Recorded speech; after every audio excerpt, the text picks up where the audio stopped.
नमस्कार, आप देख रहे हैं हार्ट टॉक भारत। मैं हूं दिवाकर विक्रम सिंह। एक बार फिर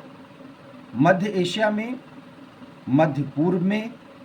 एक बड़े खतरे की आहट है, क्योंकि अगर मिडिल ईस्ट की बात करें, जहां पर इज़राइल और अन्य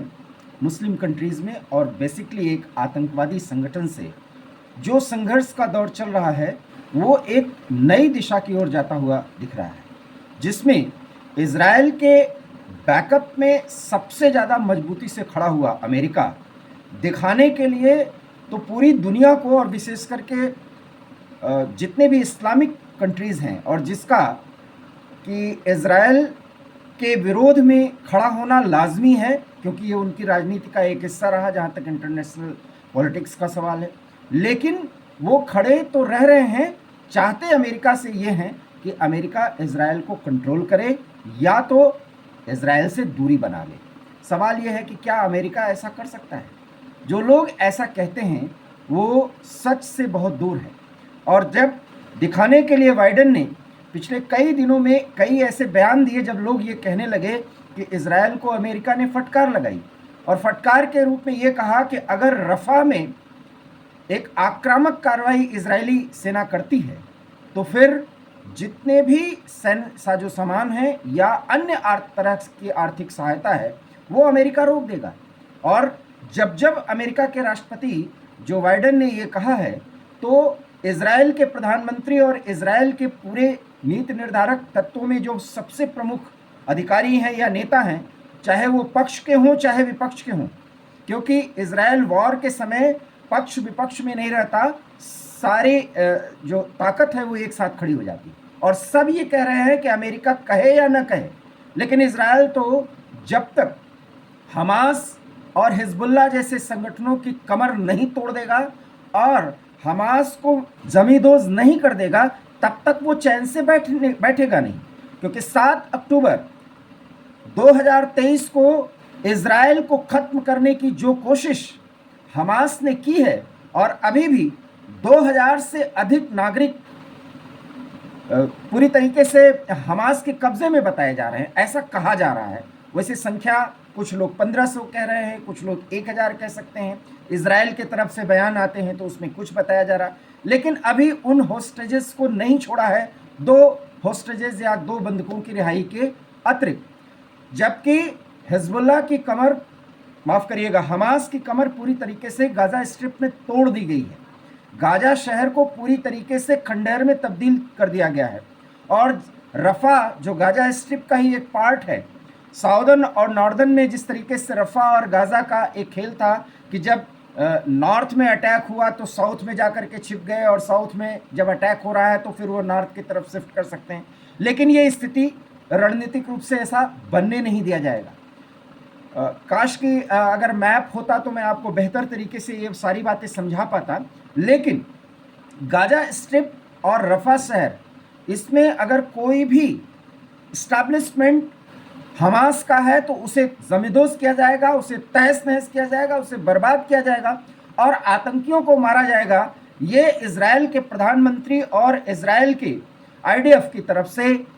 बार बार कहा जा रहा है, क्योंकि इज़राइल डिफेंस फोर्सेस के जो आर्मी जो इस समय मूविंग मोड में है, वॉर जिसको कहते हैं एट वॉर, वो वॉर की स्थिति में है, वो कसम ले चुके हैं कि जब तक हम हमास को, हिजबुल्लाह को और उससे जुड़े हुए उन सभी सहानुभूति प्रदान करने वाले देशों को बिल्कुल कमज़ोर नहीं कर देंगे, तब तक इज़राइल इस युद्ध के समाप्ति की घोषणा नहीं करेगा। इसके लिए अगर अमेरिका भी आग्रह कर रहा है तो उस आग्रह को बिल्कुल ठुकरा दिया जाएगा। लेकिन अमेरिका ने इसको दिखाने के लिए, आप जो भी कह सकते हो, इसे तो मैं मानता हूं कि ये अमेरिका की 2 मुही नीति है। हथियार देना, लड़ाना, अपना फायदा देखना, और मानवाधिकार और लोकतंत्र के रक्षा के नाम पर पूरा ऐसा खेल करना कि दुनिया में लोकतंत्र का एकमात्र नायक राष्ट्र और उसके राष्ट्रपति अमेरिका के हैं। ये सब कुछ दिखाने की कोशिश होती है, लेकिन समय समय पर अमेरिका का दोमुहा चरित्र सामने आता है। लेकिन इज़राइल ने कहा कि ये हमारे एग्जिस्टेंस का सवाल है, इसलिए जब तक हम हमास को ख़त्म नहीं कर लेंगे तब तक अमेरिका भी अगर चाहे तो दूरी बना ले, इजराइल तो अपने वजूद के रहने तक और जब तक उसका वजूद है वो हमास को ख़त्म करने बिना चैन से नहीं बैठेगा। बहुत कोशिश की गई लेकिन इजराइल ने नहीं माना। अंततः जब मैं आपसे बात कर रहा हूं तो खबर यह है कि बाकायदा अमेरिका ने ऐलान कर दिया है कि जो सैनिक साजो सामान की खेप या $1 अरब के बराबर की जो धनराशि की जो सहायता देनी है और जिसमें हैवी गन्स हैं और आर्म्स एमुनिशन के साथ साथ गोला बारूद है, जिसमें $1 करोड़ से अधिक का खर्चा बताया जा रहा है। कुछ लोग तो उसको $5 करोड़ तक की बता रहे हैं, क्योंकि ये सब भी छिपाया जा रहा है अमेरिका की तरफ से, ऐसा बताया जा रहा है, जिसकी कोई आधिकारिक पुष्टि मैं नहीं कर रहा हूँ, क्योंकि इसमें विश्वसनीयता का सवाल है। अलग अलग उसमें राशियों का जिक्र किया गया है। तो कुल मिलाकर के ये गोला बारूद अगर रफा शहर पे गिरेंगे या हमास के अन्य केंद्रों पर गिरेंगे या किसी देश में गिराए जाएंगे तो उससे भारी तबाही होगी, क्योंकि बेहद घातक गोला बारूद और आर्म्स एमुनिशन जो इजराइल को दिए जाने थे, जिस पर रोक लगाने की बात अमेरिका ने की थी, लेकिन अमेरिका ने जब इजराइल की ज़िद देखी तो इजराइल को वो सैन्य साजो सामान देने के लिए उसने ऐलान कर दिया। अब सवाल ये है कि अमेरिका क्या ऐसा मजबूरी में किया? हमने आपको कई बार बताया है कि अमेरिका चाह कर भी इजराइल से दूरी नहीं बना सकता, क्योंकि यहूदी लॉबी सबसे मजबूत लॉबी और उसके बाद हिंदू लॉबी अमेरिका में मजबूत है। इसलिए उनकी ताकत जिस तरीके से अमेरिका की इकोनॉमी में और अमेरिका के सामाजिक आर्थिक जो ताना बाना है उसमें जो मजबूती यहूदी लॉबी देती है, उन यहूदियों को नाराज करके अमेरिका अपने आप को कमज़ोर नहीं बना सकता। वो भी तब जब यूक्रेन के मामले में नाटो और पश्चिमी देशों के साथ अमेरिका रूस के सामने बौना साबित हुआ है कई बार। और अगर अब वो इजराइल से भी दिखावे के लिए ही सही अगर दूरी बनाएगा तो फिर न तो वो मुस्लिम राष्ट्रों का रहनुमा रह जाएगा और न ही इजराइल का। और इसीलिए जब ईरान पर इजराइल ने अटैक किया तो ईरान को समझाने के लिए तुर्की और यूएई को अमेरिका ने कहा कि आप जाइए और ईरान को समझाइए कि रिटेलिएशन का कार्यक्रम वो आगे न बढ़ाए। अगर ईरान ने अटैक किया, इजराइल ने किया, ये क्रिया की प्रतिक्रिया हो गई, अब यहीं समाप्त हो जाना चाहिए, क्योंकि युद्ध उस स्थिति में जब जाएगा तो ईरान के साथ तो अमेरिका वैसे ही दुश्मनी रखता है, मजबूर हो जाएगा ईरान के खिलाफ इजराइल का साथ देने के लिए अमेरिका। ये अमेरिका ने संदेश दिलवाया और तुर्की और यूएई ने ऐसा किया। और उसके बाद आपने देखा ईरान ने फिर कोई भी गलतफहमी नहीं पाली और हिमाकत भी नहीं की कि वो इजराइल पर अटैक करें। इसलिए इस स्थिति को समझिए। बेसिकली यहूदी लॉबी जिस तरीके से प्रभावी है, वो अमेरिका की राजनीति में किसी भी कीमत पर अगर जो इस्लामिक एक दबाव होता है, उस दबाव के आगे अमेरिका यहूदियों को नज़रअंदाज नहीं कर सकता। और इसीलिए इजराइल को खुली छूट देना उसकी मजबूरी है, ये जानते हुए कि रफा शहर में एक हद से आगे बढ़ते हुए अब इजराइल जो भी कार्रवाई कर रहा है वो वहाँ महिलाओं और बच्चों के सामने बड़ी मुश्किलें आ सकती हैं। लगभग 35,000 लोग अभी तक मारे जा चुके हैं अगर दोनों पक्षों की तरफ से देखा जाए। गाजा स्ट्रिप पूरी तरीके से खंडहर में तब्दील हो चुका है और रफा की बर्बादी की बात इजराइल कर रहा है। हालांकि लेबनान से हिजबुल्लाह या अन्य जो संगठन हैं अभी भी मौका पाते ही इजराइल पर रॉकेट हमला करते हैं, इजराइल को तबाह करने की बात करते हैं। ये इजराइल की अपनी ताकत है और उनका जो हवाई सुरक्षा प्रणाली है वो इतनी मजबूत है कि वो ऐसा नहीं कर पाते। लेकिन अमेरिका न चाहने के बावजूद इस समय मजबूर है कि वो इजराइल के आक्रामकता को झेले, क्योंकि इजराइल आक्रामक कार्रवाई करेगा और तब तक करेगा जब तक हिजबुल्लाह और हमास पूरी तरीके से तबाह न हो जाएं। क्योंकि ये घोषणा जो प्रधानमंत्री के तौर पर बेंजामिन नेतन्याहू ने की है, अगर वो इससे पीछे जाएंगे तो अपने देश में जिस विरोध का सामना वो थोड़ा बहुत कर रहे हैं वो विरोध बहुत बड़ा हो जाएगा और नेतन्याहू के अपने राजनीतिक और अपने व्यक्तिगत वजूद के लिए वो बड़ा खतरनाक होगा। इसलिए इजराइल के वर्तमान नेतृत्व में, जिसका नेतृत्व नेतन्याहू कर रहे हैं, चाहे अमेरिका प्रेशर बनाए या दुनिया का कोई देश,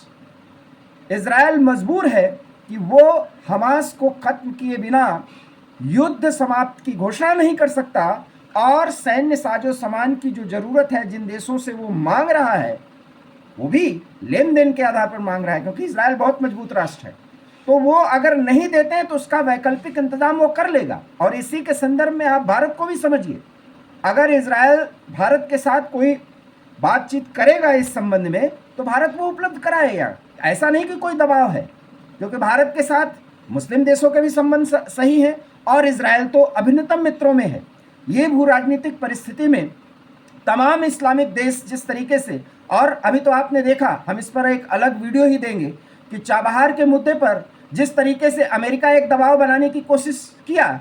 जयशंकर जो हमारे विदेश मंत्री हैं उन्होंने एक खरी खोटी सुना दी है कि आप अपने बिजनेस पर ध्यान दीजिए, आप अपने ताकत को मजबूत करने की स्थिति पर अपनी नज़र गड़ाइए। भारत अगर चाबहार पोर्ट ईरान के साथ उस पर काम कर रहा है और 10 साल का जो एग्रीमेंट किया है वो भारत और ईरान का ही फायदा नहीं है, उससे तमाम देशों का फायदा होगा। और वो चाबहार पोर्ट ईरान और भारत के साथ साथ कितने मुस्लिम देशों को भारत के साथ जोड़ेगा, इस पर हम आपको बाद में वीडियो बनाएंगे, क्योंकि ये वीडियो बहुत लंबा हो जाएगा। लेकिन इतना ज़रूर है कि रफा शहर को लेकर के जो सेखी बघारने या धौंस जमाने की कोशिश, और वो मैं बार बार कह रहा हूँ वो दिखावे के लिए धौंस था, क्योंकि अमेरिका इजराइल को नज़रअंदाज नहीं कर सकता, और अगर ऐसा करेगा तो मध्य पूर्व में, मिडिल ईस्ट आप जिसे कहते हैं, वहाँ उसकी स्थिति बहुत कमज़ोर हो जाएगी। और यहूदी लॉबी अगर नाराज़ हुआ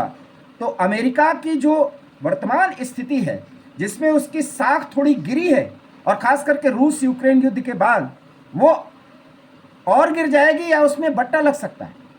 इसलिए इजराइल जैसे दोस्त को अमेरिका, जो उसके वजूद से ही मजबूती देने के लिए कृत संकल्पित है, उसे उस अपने संकल्प में और ज़्यादा ताकत देनी होगी, और वो देता रहेगा। इसलिए जो भू राजनीतिक विश्लेषक या विदेश मामलों के जानकार अमेरिका की नाराज़गी पर इतनी बात करते थे, और तब भी आप हमारे चैनल हार्ट टॉक भारत पे जाके देखिए, मैंने कहा था कि अमेरिका की नाराज़गी दिखावे के लिए है,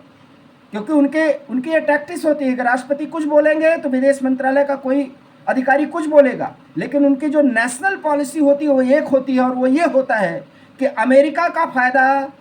अगर किसी को लड़वाने में ज़्यादा है तो उसी की तरफ वो बढ़ेंगे। और यही एक विदेश नीति की पहली कसौटी है कि उसमें अपने हित पहले देखे जाते हैं।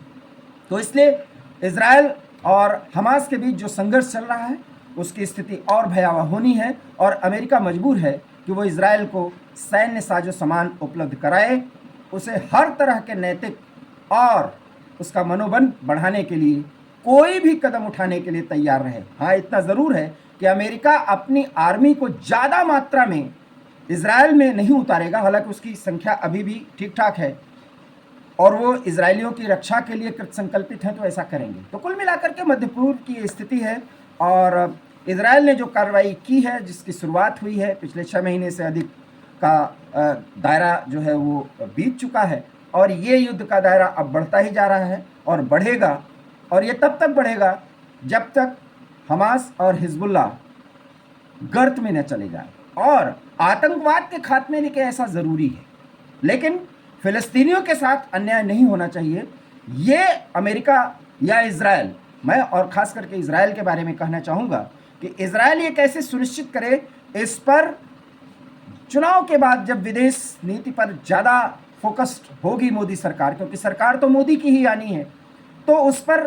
प्रधानमंत्री नरेंद्र मोदी की सलाह बहुत कारगर हो सकती है, और तब विदेश नीति में एक नई जान आएगी और भारत की भूमिका भी बहुत ज़्यादा प्रभावी हो जाएगी। आप हमारे इस वीडियो से कहाँ तक सहमत हैं? प्लीज़ अगर आप सहमत हैं या असहमत हैं तो अपनी प्रतिक्रिया दीजिए, और इस वीडियो को प्लीज़ लाइक करिए, इसे शेयर करिए, और हमारे चैनल हार्ट टॉक भारत को प्लीज़ सब्सक्राइब करिए। बहुत बहुत धन्यवाद। नमस्कार।